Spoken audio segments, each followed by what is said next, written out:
The following programming is sponsored by Mark J. Bernstein. The views expressed do not necessarily reflect the views of this station, its management, or Beasley Media Group.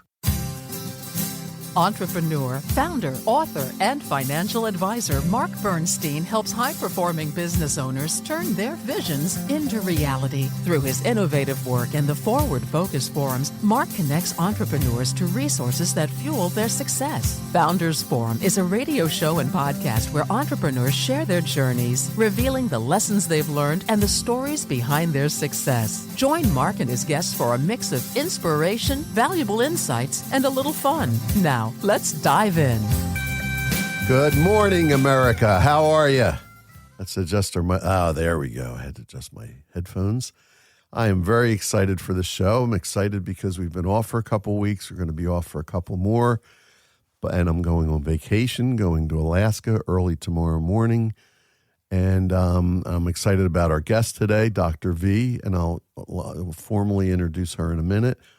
But we were talking on the way in, and it's on my mind because of this trip, bureaucratic complexity, because I've never had such issues planning for a trip before, going to Alaska, but I'm going through Vancouver.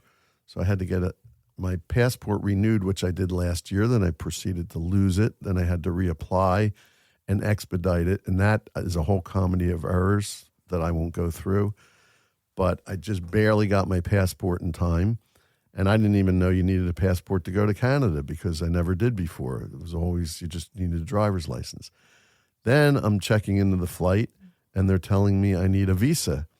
And so I'm going through the whole process of getting an emergency visa. And then it says, oh, if you have a passport, you don't need a visa. So to Canada. To Canada. And Air Canada's on strike, which is I was flying United, operated by Air Canada, and it was very shaky as to whether we're going to have our flight. We're starting on a cruise, so we couldn't be late. So we had to switch our flight. It's been unbelievable. So we've been talking about this, and I think it's getting worse. Dr. V, I think you don't agree, right? I think it's the same. You think it's the same? It's always been bad. So the real question, of course, is not what happens to you. It's how you deal with what happens to you, right? So how do you deal with this kind of complexity when it happens to you? Yeah, see, I've learned my lesson. It happened once, and so I will never let it happen again. And so I just prepare. I just stay so far ahead of the planning process. And actually, I go online and I read, what are the current processes and procedures. And then I call. So I triple check. I cross-check everything off just to make sure that I have an idea of what to expect so I can get ahead of it. Will you come live with me? I say this because my wife, God bless her, is a wonderful woman. She's a family therapist by background, great with people, great with advice. She's been my backbone forever. But when it comes to organization, forget it. So it all falls to me. And I am pretty good, but when I've had a lot on my plate the last few months, and I'm not on my game in that way, the way I have been in the past. It takes a personality type as well. So, I have that kind of leaning towards type A, attention to detail personality type. I'm a certified DISC assessment provider, so understanding personality. What is your DISC profile? What is yours? I'm a DS, so dominant. And then for the S, it's the, that's okay. Introvert. I'm sorry, DS introvert. Well, I'm a D also, but my thing is, there's something called Colby, and I'm a quick start, which means I've got great ideas and vision, but I need someone to help on the back end. Not that I can do those things, but it doesn't energize me to do the detail stuff on the back end. So in business, I've been able to surround myself with the right kind of people. Personally, I haven't quite figured that out yet. So anyway, here we go. So let me now introduce you to our guest today, who is very excited. She came to us today from Jacksonville, Florida, to Philadelphia to be here. And I just think it's wonderful. So her name is Dr. Valecia Dunbar, otherwise known as Dr. V. And she's the visionary founder and CEO of the Center for Confidence, Full Confidence RX. Symbols are FCRX, a premier organizational leadership firm specializing in professional business and financial coaching for top performers and mission-driven change makers. With a passion for helping leaders thrive in complex environments, she has become a trusted advisor to executives, entrepreneurs, and institutions across the globe. She is a subject matter expert in organizational crisis and leadership, and Dr. Dunbar serves on the MBA Advisory Committee at the Forbes School of Business and Technology and has led national research efforts as a senior research facilitator, including groundbreaking studies on the impact of COVID-19 on multicultural businesses. As a business advisor with Goldman Sachs's Black and Business Accelerator, she champions women-owned solo enterprises, guiding founders toward long-term financial growth and sustainability. By the way, Frida Thomas, a previous guest, recommended Dr. V, and I guess you know each other through the Goldman Sachs program, right? Yes. Gotcha. So her latest endeavor, the new La Villa, is a bold $1 million plus community reinvestment and commercial real estate crowdfunding campaign to convert a historic landmark into modern co-working space and an entrepreneurship hub in Jacksonville, Florida, reviving a historic neighborhood through innovation, ownership, and collective vision. Follow her work and her series Lost Fortunes, which is, I've read a couple of her articles. They're really good, on LinkedIn at linkedin.com/in/DRDUNBAR for Dr. Dunbar, and across social media at The True Dr. V. I love that. Thank you, Mark. And she's very colorful today, and she's got a La Villa Jacksonville shirt on that she said is her, what did you call it? That's your go to war. Yes, this is my tribe shirt today. I'm trying to bring community together and build our tribe around the new La Villa. So this is my lioness shirt that I'm wearing. The lioness shirt. Bright. That's right. That's what you said. It's wonderful. So listen, we just took up 10 minutes with your introduction because you got so many things. I'm kidding you. But anyway, let's get into it. So tell me about your humble beginnings and how you started and how you became a doctor and where it went from there. Yeah, I'd love to. And let me clarify very quickly, I'm dominant, stable. Oh, DS. there you go, stable, okay. Not the interactive and the conscientious personality types. I think they changed that. I don't remember stable as one of the words. Anyway, we can talk about that. Yeah. Anyway.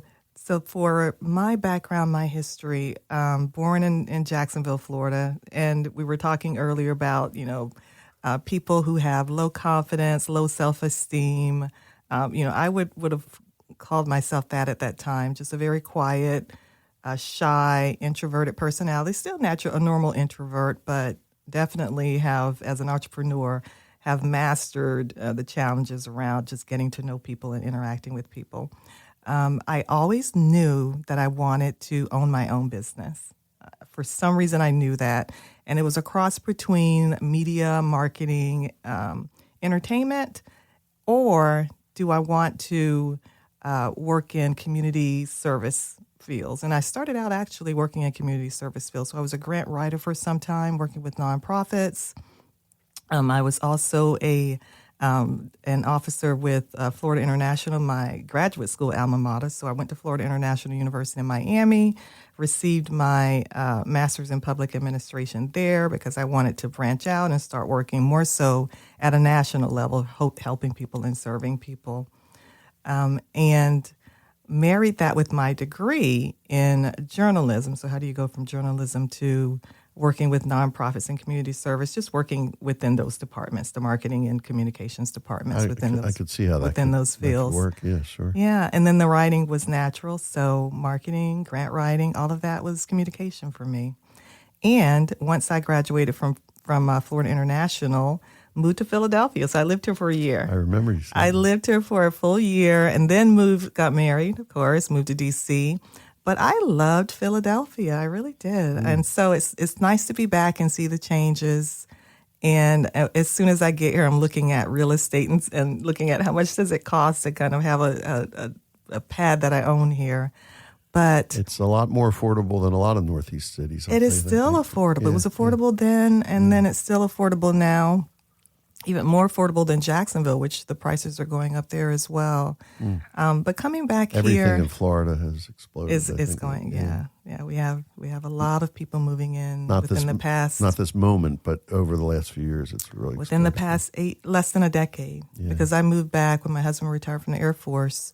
We were in San Antonio, and when we moved back, the prices were fairly decent. And now, within the past 8 years or so, the prices are getting up there. So, if you're looking to invest and buy real estate in Florida, definitely get there now. I have, we live part time. Yeah, you're on the West Coast. I'm on the East Coast. Yeah. But we drive down with Arlo, who I always talk about, my dog, and we so we drive through Jacksonville a lot. So that's our second night overnight is in Jacksonville. Okay, so next time you have to stop and have to work that out. and have dinner at Morton's on the shoreline there on the St. John's. Well, can Arlo come? Of course, Arlo can come. As long as Arlo can come. Do time outside to the. He'll love the view. The water view is beautiful, and so moved to Philadelphia, and then got married. My husband was in the Air Force, stationed at Andrews Air Force Base. Loved living in D.C. After that, and then he was transferred overseas. So we lived in England for 3 years, and that was right at the moment I applied for my doctorate at University of Maryland. Gotcha. And then what happened after that? And then lived in England for 3 years, had a wonderful time, was the marketing for my first time working for the federal government as the marketing director for their morale, welfare, and recreation departments. And flew back and forth working on my doctorate in management with an emphasis on crisis management. So if you can imagine, physicians save people. For me, it's saving businesses, and that's why I'm so passionate about working with entrepreneurs to help them to figure this, business model out and to keep pace with the environmental changes and technology that are happening to make sure that they succeed. So it's good work. I have to see if I can get you back to Philadelphia on October 9th because we're having the first Founders Forum network for all the previous guests of the show to get together, and we're going to speak to them. That would be lovely. So you have a lot of potential clients there, so we'll have to talk about that. Would be great. So you have a very calming presence, which part of that might be because you're quiet, but there's also you've come off as a lot of confidence. So you've built that over the years, I see. I built it into my company's name, the Center for Confidence. And because I started seeing that in so many other people, especially women who wanted to go out on a leap of faith and start their own businesses and lean into what they're passionate about. Passion's a serious thing. It gnaws at you over and over again until you finally do it. I'm sure so many people can understand that. And so helping people to get out of their own way and to believe in themselves, starting with just the mindset work, of course, is what I wanted to work. I wanted that to be the work that I do, seeing people transform and then applying that to a business model. So we only have about 2 minutes left before the break. So I want to ask you about the mindset work, and then I want to talk to you about the transition to becoming an entrepreneur. But what kind of mindset work do you do? Because I'm very much into that. It starts with the assessments. So I found that once you tell them who they are, it's interesting. They don't understand who they are. And so that's part of the problem is that so many people are giving them information that doesn't make sense about themselves, so they don't know who they are. You use DISC, and what else do you? DISC, people styles is my favorite, and then the Keirsey assessment is very good as well. So Keirsey gets into temperament. And that's something that I didn't quite understand. Like, what is temperament? Why do people do the things that they do? It's it's their wiring. It's just how they're wired. They can't get out of their own way. You come with your temperament, right? It doesn't change. You come with it, and so managing it is the goal. First recognizing it, and then managing it. And then the one that was very big a while back. I can't remember that one, but Myers-Briggs. I'm sorry, I'm losing. Myers-Briggs. Been doing this for so long. We've used that a lot. So Myers-Briggs was the one that most people were using, those instruments, but then along comes some that are more refined around behavior versus personality and preferences. So that's where you have the DISC assessments, people styles assessments is how people see you. So that's why that one's so valuable. Right. And then UPenn has the values assessment about character strengths that I absolutely love. I'm going to wear that one. So with, you know what, we were almost out of time before the break. So when we come back, let's talk about how you transform from working for the government and your other jobs into being an entrepreneur. And then we want to talk about the growth of your company. So with that, let's take a quick break and we'll be right back on Founders Forum.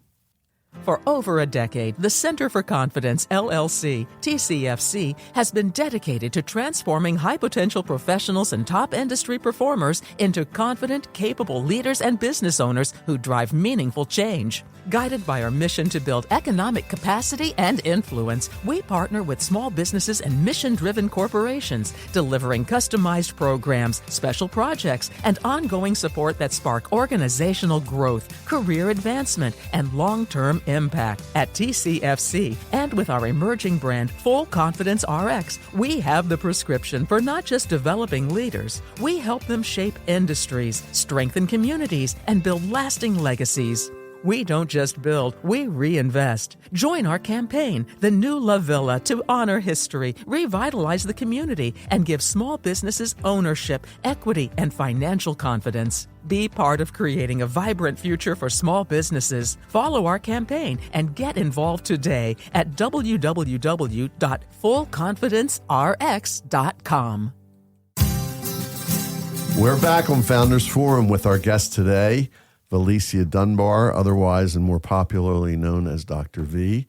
So Dr. V, how did you get from your various positions where you learned a lot on the job and brought a lot to those jobs to becoming an entrepreneur? Yeah. So, going back to when I was a kid, I wanted to have my own business. And after we finished his work at the Air Force and retired, I knew day one, I'm going to go downtown and I'm going to file for my business license and get started, just get up and running. So just formalizing it, registering the business name, and then, putting up the website shingles to open the doors and invite clients in. Because no one knew me really, in Jacksonville when I started offering pro bono sessions at the local incubator. And so that's how I started building the brand and building the business. So with young entrepreneurs, I guess, or new entrepreneurs. Of all types. All types. Yeah, this was the local business incubator where startups mostly. In Jacksonville? Right. Gotcha. Would have low overhead and low rent, so they could, save some of the money towards really building the brand and marketing and having a strategic approach to growing and scaling their brands. And so I wanted to be part of that from the beginning up, but they also had tenants there who were in business for 10, 15, 20 years. And how long ago was that roughly when you started? When I started 10 years ago, so that would have been 2016. Okay, so 10 years ago. So, and at what point did you say, okay, this is what I'm going to do full time? That was always the point. Right, okay. So it was always the point. Take long. What happened is it sort of shifted into a niche focus on not necessarily helping every business and every business type and at every stage. So it really honed in on working with people who were within their first 5 years of business, who were ready to scale and grow. So they were generating revenue, steady revenue, and maybe they were hitting the 6-figure mark or even transitioning to the $1 million mark, but staying in that small business model, range. Gotcha. So what, did you have challenges in growing your business?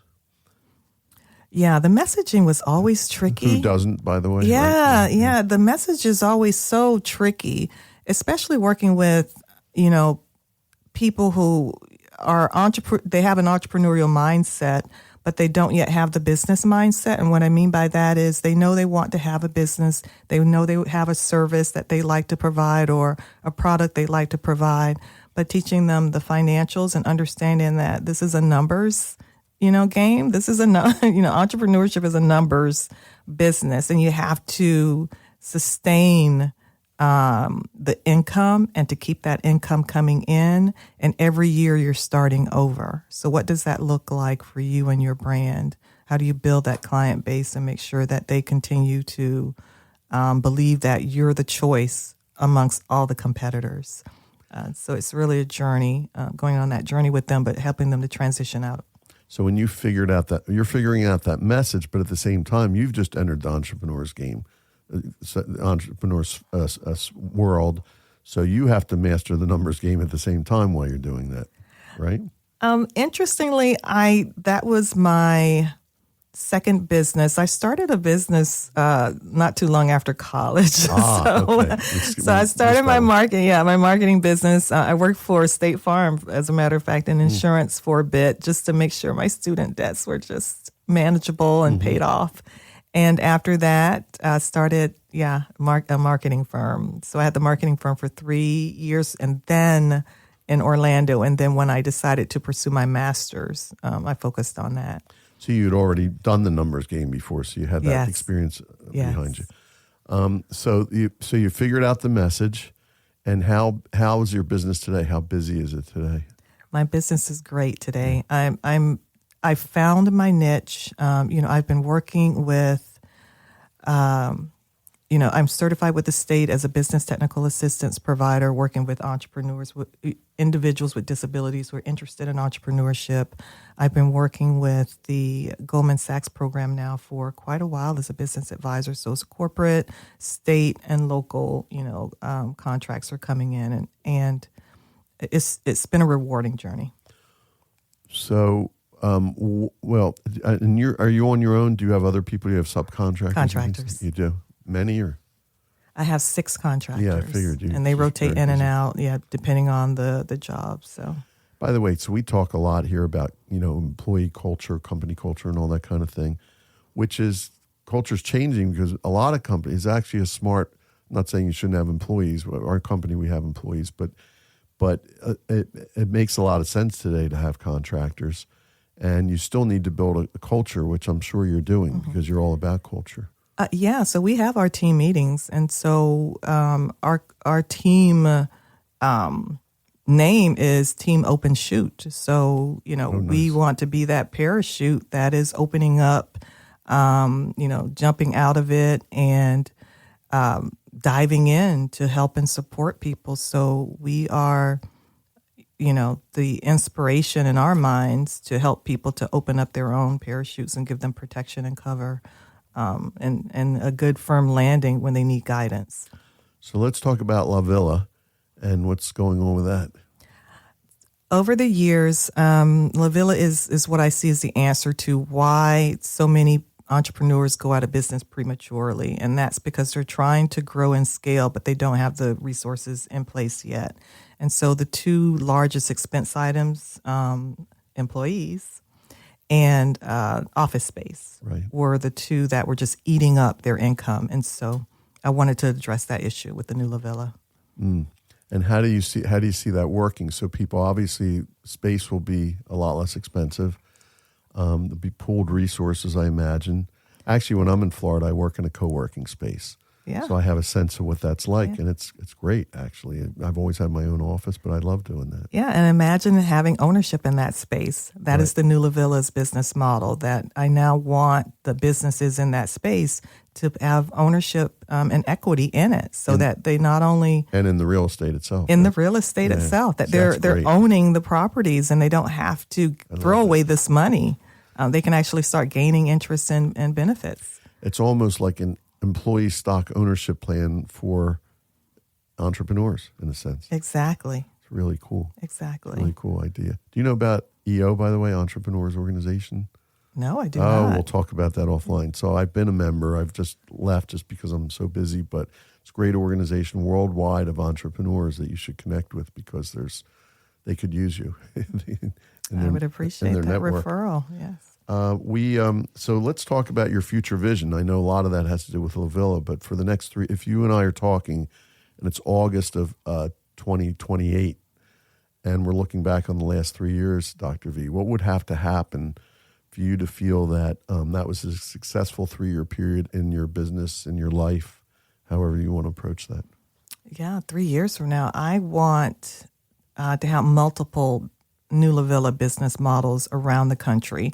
And so the other piece of that is reinvesting in some of our forgotten spaces, our historic main streets where people have, there's been disinvestment and people have moved out and the businesses are struggling and buildings are vacant. How do we take those vacant buildings and start to bring them back to life? I noticed you're like a poet, forgotten main streets, and I'm a songwriter, so I'm writing that down because I think there's a song in that. Because yes, we're reinvesting in our forgotten main streets. That's our motto. I love that. What challenges do you see over the next 3 years in accomplishing that vision? Consistency. It goes a little bit back to your word of the day, bureaucracy, is staying on top of everything that's changing in terms of regulations and policy, rules. So just staying ahead of, the real estate game and making sure that we're not only creating a new business model, but also informing how small businesses can best perform and thrive in this new economy that's emerging. I always ask, what strengths do you have to meet those challenges? But you've already answered it. You're going to stay ahead of it because that's one of your unique abilities. Stay organized, plan, watch your numbers, watch what's coming this year. Every year you're starting over. So right now you should be thinking about 2026. I know you're prepared. I can't wait to hear what it's like in 3 years. Couple really quick questions because we're almost out of time, which is time flies on this show. This goes too fast, yes. Sure does. You're a reader, I know. What are you currently reading? Oh, wow. The 688 movie that came out, The Women of the Post, is the book version of it. So I've been finishing, The Women of the Post. That was a great movie or show, I guess. It was like a series, right? It was a Netflix show. Yeah. Netflix movie. Yeah, that's a cool one. The 688 was an Army regiment during World War II. That carried the mail. And so there was a blockage of mail that was not getting back to, the families of the soldiers. And so it was a huge morale issue that they solved. So we've been talking about, you're doing very important work, and I love it because it's centered around entrepreneurs. What about your legacy? What would you like to see there? I've been looking into trusts and forming longer term financial instruments so that whatever wealth I generate from my business, whatever wealth that we generate from the ownership in these properties, that entrepreneurs in the future may be able to draw from it as well and benefit from getting financial grants or resources for their businesses coming out of the pool of money that as a financial planner, I've been talking a lot to people about purpose trusts. We'll have to talk about that offline. I'd love to talk about that. Dr. V, thanks for being here. I knew this was going to be a lot of fun, and it was. And really appreciate you. Appreciate the audience for listening to us. And we'll see you all again next week on Founders Forum. Thank you. We hope you enjoyed your time with Founders Forum and that you found value to take with you throughout your day. Join us again next week for another episode of Founders Forum on WXKB 1039 HD2.